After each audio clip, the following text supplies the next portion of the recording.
Good morning, Facebook, YouTube, and Twitter. This is Rich again, back for your first video blog of the day for Sunday, October 11th, 2015, around 7:11 in the morning in Berwick, Massachusetts. Going to be a great day out today, nice and sunny, highs in the 60s and stuff. A little bit frosty this morning. Some areas received a frost. Wasn't a hard freeze, but hopefully if you were growing stuff, you brought it back in because you don't want to get anything frosty on it, because there's a possibility it could get killed with the plants and the vegetables. Some news to report. The Montreal Canadiens beat the Boston Bruins by a score of 4-2 last night at the TD Garden. Bruins continue to look horrible on the defensive side. They still are looking for the first win, and could be a long season for the Bruins, in my humble opinion. In the National League Division Series, the Chicago Cubs beat the St. Louis Cardinals by a score of 6-3 to even that series at one game apiece. The series are setting back for Wrigley for games 3 and 4, and Jake Hernandez going to be pitching game 3 for the Cubs, and he's going to dominate the Cardinals. And in the other division series for the National League, LA Dodgers beat the New York Mets by the score of 5-2, evening that series at one game apiece. So both National League Division Series will go at least 4 games. And the American League Division Series start up again today on MLB Network with the Royals versus Astros at 4:05, even at one game apiece at Minute Maid Ballpark, and Game 3 of the Blue Jays versus Rangers series tonight at Arlington, Texas at 8:05 on FS1. Rangers could sweep that series because they have 2-0. And that's about it on the news. My first video subject of the day is the continuation of the top 10 everything and anything. I've reached the top 10 worst world champions in professional wrestling history of all time. These champions represented the major promotions: AWA, NWA/WCW, and WWE. These were awful world champions in my humble opinion. These were decent wrestlers, but in my opinion, they were not world champion material for a long run. And they had some of them had very short reigns. Number 10 on this list of the worst world champions of all time, Mr. Saito, who was AWA world champion for a few months in 1990. This is in the dying days of AWA. Mr. Saito was like a good heel and stuff, but he was a face in Japan, and he was a legend in Japan. He beat Larry Zbyszko for the world title when Zbyszko was doing a tour of Japan, but a few months later, back in the United States, Saito dropped it back to Larry Zbyszko and stuff like that. And I don't really think Saito was world championship material and stuff. That was just to get a big pop on the Japanese tours for AWA, just to get more publicity and try to save their company. Number 9 on this list of the top 10 worst world wrestling champions of all time in any major promotion, the Russian Bear Ivan Koloff. Ivan Koloff was WWE champion for about 3 weeks in 1971. He beat Bruno Sammartino, ending his 7.5-year title reign at Madison Square Garden. But 3 weeks later, he dropped it to Pedro Morales at the Madison Square Garden. Koloff was, a great heel and stuff, a mid-card heel and stuff, but he was just a transitional champion, and he was not, a very great world champion in my humble opinion. Just for 3 weeks, he was managed by Captain Lou Albano and stuff. After Koloff lost it, he traveled from territory to territory, winning many regional titles, but he never had another world title reign and stuff. Number 8 on this list of the top 10 worst world champions of all time in any major promotion, Tommy Wildfire Rich. Tommy Wildfire Rich was the icon of Georgia Championship Wrestling. He was probably one of the most popular wrestlers in the United States in the early 1980s because Georgia Championship Wrestling was broadcast on Superstation WTBS. Tommy Wildfire Rich had a 4-day title reign of the NWA World Championship in the spring of 1981, beating Harley Race, but he dropped it back to Harley Race. There was rumors how he got the world title reign, that he did, some, favors for Jim Barnett, a promoter who was, openly gay and stuff. I don't know if I believe those rumors or not, but like Tommy Rich, after the 4-day title reign of the NWA World title, was never the same wrestler, in my humble opinion. With his popularity, it's kind of peaked after having a 4-day title reign, but that probably killed, that probably the wildfire was contained and stuff, and he wasn't really the same since. Number 7 on this list of the top 10 worst world professional wrestling champions of all time, Stan the Man Stasiak. Stan was WWE champion for 9 days in December of 1973. He beat Pedro Morales at Philadelphia, but he dropped it a few days later to Bruno Sammartino at Madison Square Garden. Stan the Man Stasiak was managed by the Grand Wizard of Wrestling, famous for the hot punch and stuff.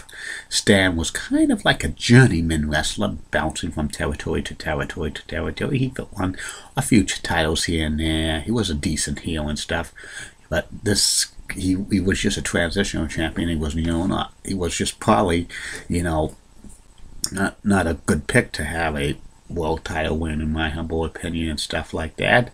And afterwards, he just continued to wrestle regional all over the United States before finally settling into Portland territory.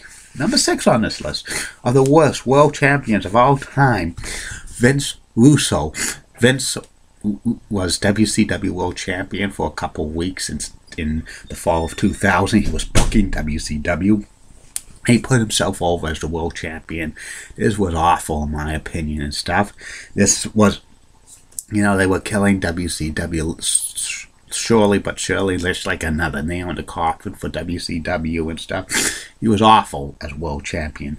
Number 5 on this list of the top 10 worst world champions of all time in any major promotion in the United States, the Hands of Stone, Ronnie Garvin. Ronnie Garvin was NWA World Champion for 2 months in 1987.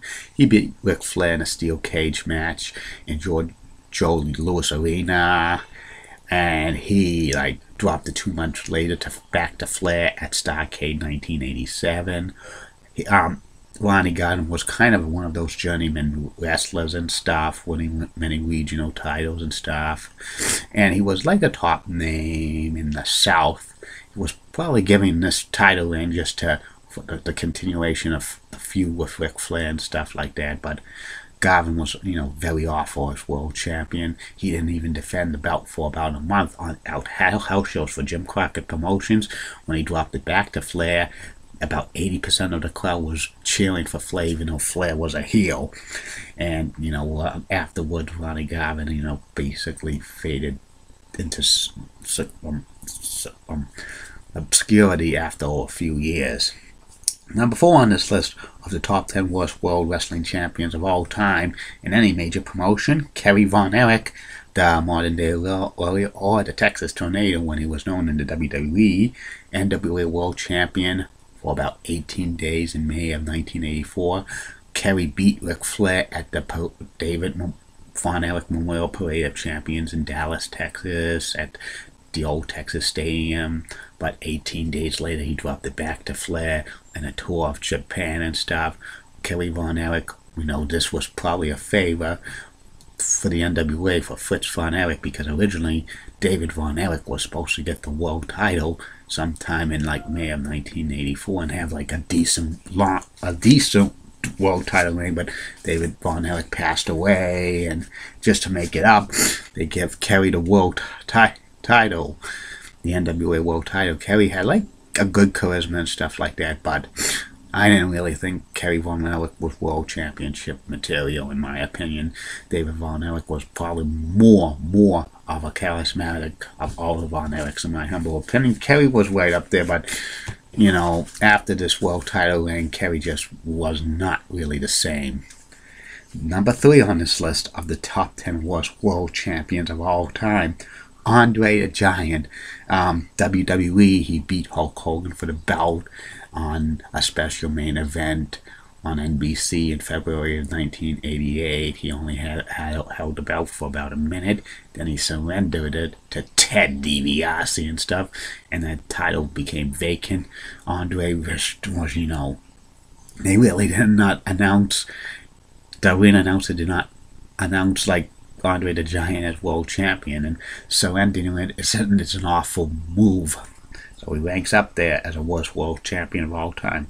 Number 2 on this list of the top 10 worst world champions of all time in any major U.S. wrestling promotion, Otto Wanz, AWA, in 1982. Otto is like runs the Catch Wrestling Association in Germany and stuff, and there was legends has it, he paid Verne Gagne, who ran the AWA, up to $50,000 so he could buy an AWA world title reign, beating Nick Bockwinkel.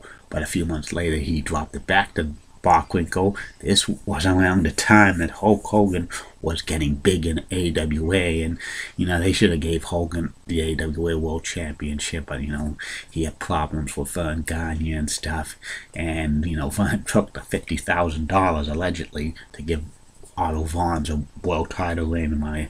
Was a very awful move in my opinion. Hogan should have had an AWA world title reign, but politics. Number 1 on this list of the top 10 worst world wrestling champions of all time in any major U.S. wrestling promotion, David Arquette, the actor, WCW. This was in April of 2000. He beat Jeff Jarrett on an edition of Thunder. This was absolutely the worst world title champion of all time to win the world title. This was just to promote the movie WCW Ready to Rumble. WCW was looking for anything to get mainstreamed and just to get interest for their promotion, because this was in the heart of the WWE Attitude Era. Then this is probably what killed the WCW World title. It's like a legitimate title, in my opinion, having David Arquette, an actor, as world champion. Awful, awful. I would have had Julie Broughton or Heidi Pratt. They would have made better WCW World Champions than David Arquette, in my opinion, because Julie and Heidi are two cute blondes with nice legs. And that's about it on that. I will be back later, Facebook, YouTube, and Twitter, with a couple of other video blogs. One will be about the review of the classic 1985 science fiction comedy movie, Back to the Future Part 1, starring Michael J. Fox as Marty McFly and Christopher Lloyd as Dr. Emmett Brown. And the third one will be about the Hockey Hall of Famer, Rod Gilbert, New York Rangers legend. Keep calm, everybody. I'm Julie Guy. Wally Rosenblatt of Fox 35 of Orlando. Rocks and has nice legs. Elizabeth Hart, so stunning, has nice legs. Amy Swensley's so cute. And in the words of good old JR, Jim Ross, business is about to pick up. Goodbye, everybody. See you.